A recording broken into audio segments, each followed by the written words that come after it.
Democratic frontrunner, meantime, Hillary Clinton facing scrutiny over her husband's paid speeches around the globe. Another terrific story in the Journal today. The Journal reporting that the former president was paid more than $8 million by foreign governments around the same time period where those governments had pressing matters before Hillary Clinton's State Department. Let's bring in John Hart. He's the editor-in-chief of Opportunity Lives and a former communications director for Senator Tom Coburn. John, another controversy for Hillary, a terrific reporting by the Wall Street Journal, but will it have any impact on her poll numbers? I don't think so in the short term, and it was a great story. They did a very good job reporting on that. But the fact is, Hillary has made Bill an issue in the campaign, and he's going to need his own campaign bus to carry the baggage he already has. So this is just going to add more baggage to that bus. And I think what it shows is that, there's a double standard in Clinton world, and their life in many respects is a conflict of interest. And they think the rules don't apply to them. They can hold different people to a different standard than they do themselves. But I think in the long run, what's going to move numbers is going to be handling of the economy.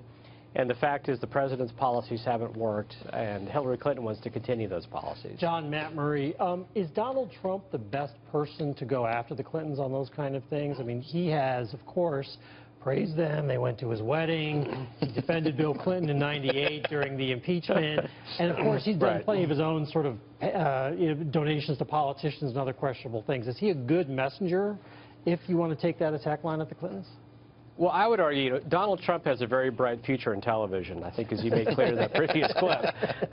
So, no, I don't think he's the ideal messenger, really because he's not a consistent conservative. In all seriousness, you have a very deep bench on the Republican side this year, and Donald Trump is one of the least qualified people to really get at the core issue. And the core issue is people are angry and upset because they have material challenges in their own daily lives. They're not doing well financially. But those are those are the very people, John, people who are even registered Democrats, people who live in Midwestern states who feel disaffected, they feel cut off, they feel that they have been ignored by everyone in politics. Those are the very people who are supporting him, tweeting about him, and going to get out and vote for him, even in primaries.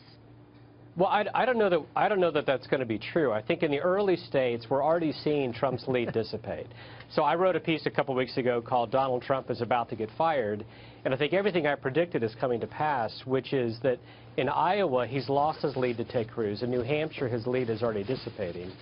And look, the fact is it's New Year's Eve. People are making their plans for tonight. They're not making political plans, but they will in a few days. And I think as people tune into the race, you're going to see more and more of a shift away from Trump and towards these other candidates who are very well qualified to be president. You got Rubio, Bush, Cruz, Christie, a lot of others who are much more capable of really delivering that message to Hillary Clinton that her policies don't work. Wait, I want to push you on something, though. Bush?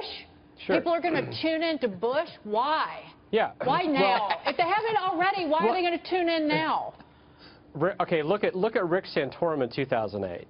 So Rick Santorum at this stage in the race was a non-factor. He was in low single digits, and he won the Iowa caucuses. So Bush, I would argue, is a better candidate than Rick Santorum. So if Rick Santorum could surge, why can't Jeb Bush? Yeah, and that's the argument people are making, I think, within these campaigns. No, Rick Santorum surged in Iowa, and he was able to make a name there. But Bush is pulling out of Iowa. He's completely retreating. He's actually trying to stake everything on New Hampshire, where Chris Christie is staking his whole campaign on New Hampshire. How is he going to separate himself from the pack? He's so established, and he's unrelatable. That how is he going to do that? I would like to get an idea. Sure, yeah. Again, I'm not arguing that Bush is going to win. The point I'm making is when you look at how these races play out in the final few weeks, we're entering the stage of complete turmoil, of upheaval, where there are traditionally big shifts in momentum. And so we've been analyzing and talking about this race in the media for months, but only 30% of normal voters have tuned in. So now that we're at the stage where it's getting really serious, all I'm arguing is, look, anybody could surge at this point. The race is wide open.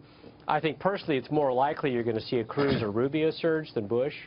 But if I'm Bush, I'm thinking, gosh, if Rick Santorum can have a good run at the end, why can't I? Yeah, anybody can surge. By the way, Trump's going to surge in hairspray sales. I think Paul Mitchell, He is, I yeah. just looked up Paul Mitchell's Wild Ginger. That is currently the best, I guess, finishing spray out there. Maybe he'll be sponsored by them and will sort of augment his campaign, I guess. But at the end of the day, who do you think is going to be the man of the people? Who do you think is going to be somebody who speaks to the 94 million people who don't have jobs, 46 million people on food stamps, the real economic matter that Donald Trump obviously doesn't live in his daily life? Yeah, oh, that's a great question. You know, I think, first of all, we have to talk about the real problem. And the real problem is America's inequality issue is the growing gap between rising costs and stagnant wages. So when you look across the economy in every sector, whether it's healthcare, education, food prices, housing, you see prices rising much more than income. So I think you have to communicate to people's anxiety and say, look, you know, we understand that there has to be economic growth, and the person who is able to capture that message in aspirational terms, in specific terms, and to argue that the American dream still works, I think is going to be the next president. So it could be any number of our candidates are capable of delivering that message. And instead, it's fire the bums in office and protect me from terror. And that's why Trump is ahead. John, thank you so much. Happy New Year. You bet. Happy New Year to you. John Hart for us.